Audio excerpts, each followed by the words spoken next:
You are watching Grace Television.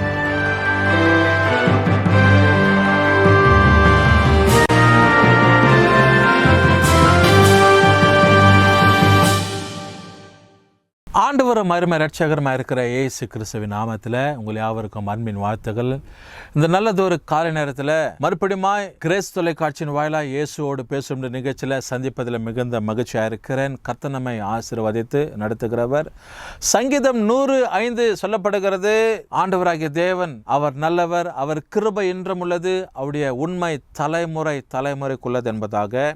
அப்படி ஆண்டவர் தம்முடைய பிள்ளைகளாக இருக்கிற நம்மை எல்லா விதத்திலும் மேன்மைப்படுத்தி ஆசீர்வதிக்கிற தேவனாக இருக்கிறார். கர்த்தருடைய பெரிதான தயவினால இந்த கடைசி நாட்களில் நாம் ஜீவனோடு கூட வாழ்ந்து கொண்டு இருக்கிறோம். உலகத்தில் பல சீற்றங்கள், பலவிதமான காரியங்கள் தொடர்ந்து நாம் கேள்விப்பட்டு கொண்டிருக்கிறோம். நாட்டுக்கு நாட்டு யுத்தங்களும் குண்டு வீழ்ச்சிகளும், ஜனங்கள் குவையிலாக மறித்து போகிறதும், விமான விபத்து, பல சாலை விபத்துகளில் ஜனங்களும் வாழ வேண்டியவங்களும் வாலிபர்களும் மறித்து போகிற இன்னொரு பகுதியை பார்க்கும்போது வியாதியில் அநேகர் கஷ்டப்பட்டு கொண்டு இருக்கிறாங்க, மறித்து டாக்டருங்க கைவிடப்பட்ட நிலைமைங்க.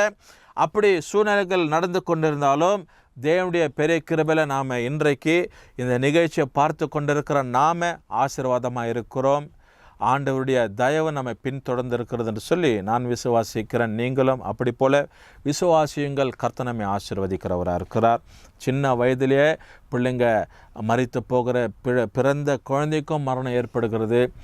90 வயது முதியோருக்கும் மரணம் ஏற்படுகிறது. மரணம் யாரையும் விட்டு வைக்கிறதில்ல. இதுக்கு மத்தியில் நாம் ஒரு சின்ன நாடகமாக இந்த உலகத்தில் வாழ்ந்து கொண்டு இருக்கிறோம். அதனால் தேவன் எல்லாவற்றுக்கும் ஒரு முடிவை வச்சிருக்கிறார்.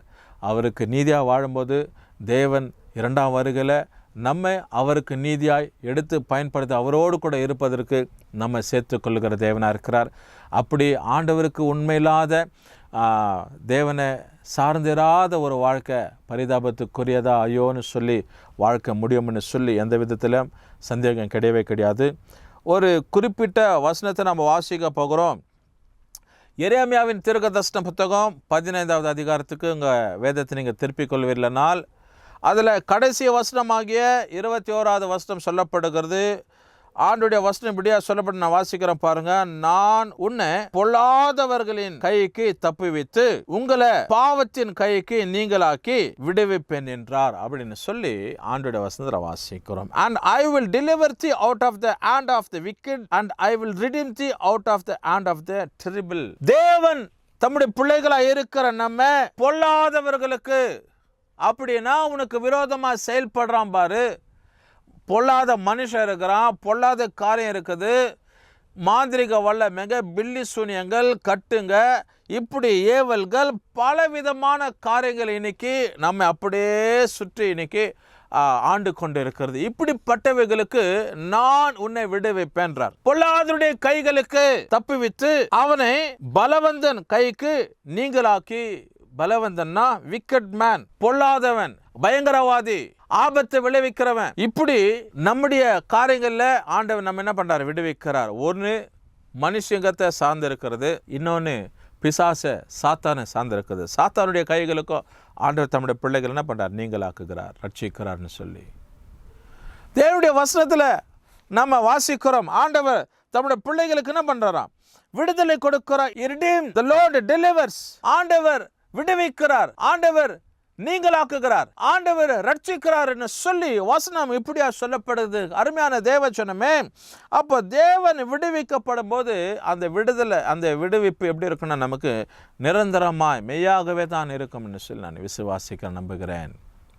ஆண்டுடைய தயவு நம்ம இதுவரைக்கும் நடத்தி கொண்டு இருக்கிறது. கர்த்தர் நம்ம ஒரு திட்டத்துக்குள்ள வச்சிருக்கிறார். The Lord has a plan about you. அதனால தான் தேவன் அந்த திட்டத்தை நிறைவேற்றுவதற்கு ஆண்டவர் நமக்கு எல்லா விதமான சூழ்நிலைகளை தப்புவித்து கொண்டே இருக்கிறார். எத்தனை விதமான காரியம் நமக்கு நேரிடுகிறது. நம்ம பார்க்குறோம், செய்திகளில் நம்ம பார்க்குறோம், காதால் கேட்குறோம். சிலர் அனுபவித்ததை நமக்கு அப்படியே பரிமாறி இருக்கிறாங்க. எனக்கு இப்படி ஆச்சு, அப்படி ஆயிடுச்சு, நீங்கள் இருந்ததான் நிச்சயமாக அது நம்பியே இருக்க மாட்டீங்க அப்படிலாம் சொல்லி என்ன பண்ணுறாங்க, சொல்கிறாங்க. நமக்கு காதில் கேட்குறோம், நம்ம தெரியப்படுத்துகிறார்கள்.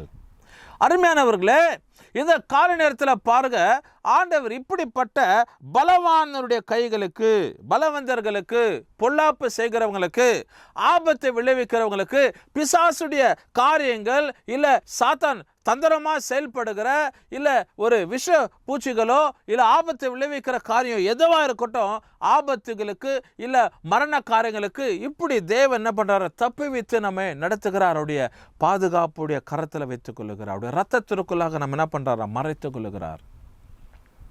அதனால எப்போதும் தேவனுடைய சமூகத்தில் அவருடைய செயல்பாடுகளை செய்வதற்கு நாம் ஆயத்தமாக இருக்க வேண்டும். அதனால தான் ஆண்டவர் கொடுக்குறார் வாக்குத்தத்தத்தை பாருங்கள். நான் உன்னை என்ன பண்ணுறேன், பொல்லாதவருடைய கைகளுக்கு தப்பி வைத்து உன்னை பலவந்தரன் கைகளுக்கு நீங்களாக்கி விடுவிப்பேன். விடுதலை என்பது ரொம்ப முக்கியம்.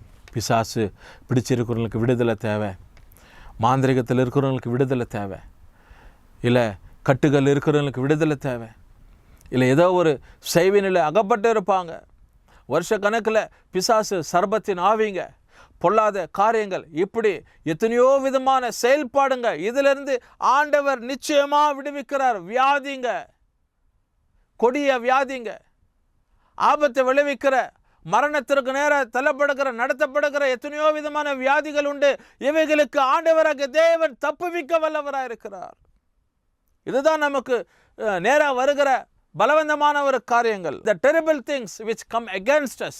ஆக்ரோஷமான ஒரு காரியம், நம்ம நம்பப்படாத ஒரு காரியம், எதிர்பாராத ஒரு காரியம், இப்படிப்பட்ட பயங்கரமான காரியங்களுக்கு ஆண்டவர் என்ன பண்றாரா, தம்முடைய பிள்ளைகளை விடுதலையாக்குகிறார்.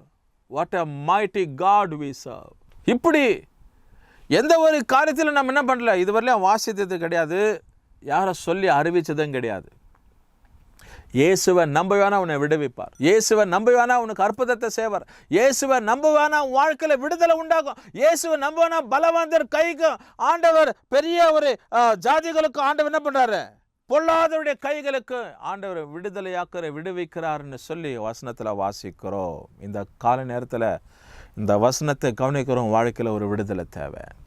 என்னுடைய ரிடெம்ஷன், என்னுடைய டெலிவரன்ஸ், ஒரே ஒரு நபர் உனக்கு விடுதலையும் ஒரு மீட்பை தர முடியும்னா அது ஆண்டவராகிய இயேசு கிறிஸ்து ஒருவர் மாத்திரம்தான். அவரை நம்பி சார்ந்து இருப்பேனால் உன்னுடைய வாழ்க்கையில் கர்த்தர் மேன்மையானதை தருவார். ஜெபம் பண்ணுவோம். நல்ல பிதாவே, இந்த காலநேரத்துக்கு நன்றி செலுத்தி ஸ்தோத்திரிக்கிறோம், துதிக்கிறோம், போற்றி வாழ்த்தி மகிமைப்படுத்துகிறோம். ஆண்டவரே, இந்த எரேமியா 15:21 படி இந்த பிள்ளைகளை நீர் ஆசீர்வதிப்பீராக. ஆண்டவர் இயேசு கிறிஸ்து நாமத்தில் ஜெபிக்கிறோம் நல்ல பிதாவே, ஆமென். கர்த்தர் உங்களை ஆசீர்வதிப்பார்.